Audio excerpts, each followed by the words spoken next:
I'm Rich Carroll. This local news is a service of Flagler County's Toyota dealer, Beaver Toyota, here to wow you. There is good news to pass along about COVID-19 in Flagler County. John Arking has the story. Advent Health Palm Coast Chief Operating Officer Wally D'Aquino says they've seen a large decrease in hospitalizations related to the virus.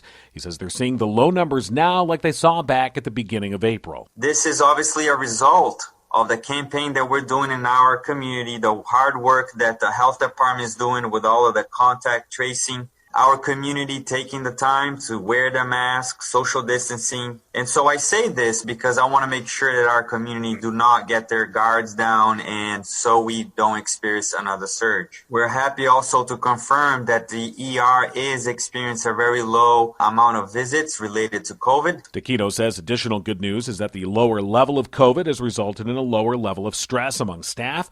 But they're preparing for a potential second surge of the virus in the fall, especially with the coming of flu season. The head of Flagler Schools has given an update of the district after 8 days of classes. Flagler County Schools Superintendent Kathy Middlestadt. We have a total of over 6,500 students that are engaged in school on a face-to-face daily instruction model.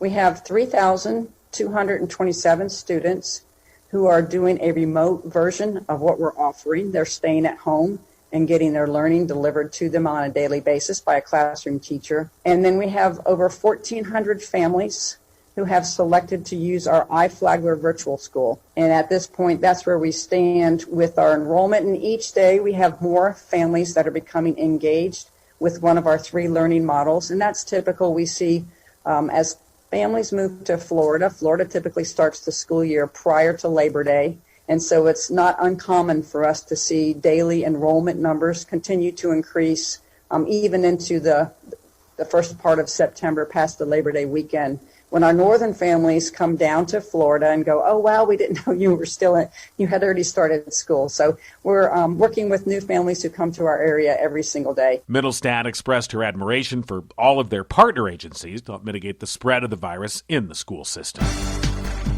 It's high school football. What about the halftime show? What about the Star-Spangled Banner? What about the band?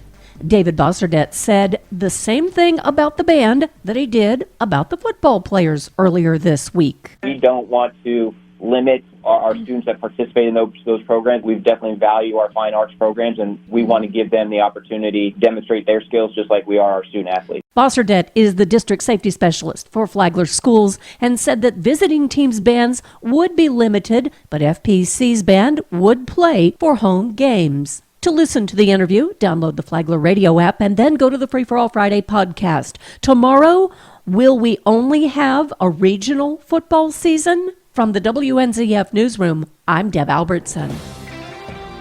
The city of Palm Coast is beefing up safety at city intersections. Marina Brett has more. City staff is working with the Flagler County Sheriff's Office traffic unit to change how the signals operate. And City of Palm Coast traffic engineer Michael Grunwald said it's improved traffic flow greatly. On Cypress Point Parkway, the link between Palm Coast Parkway and Cypress Edge has always been a problem for traffic turning left toward Cypress Edge off of Palm Coast Parkway.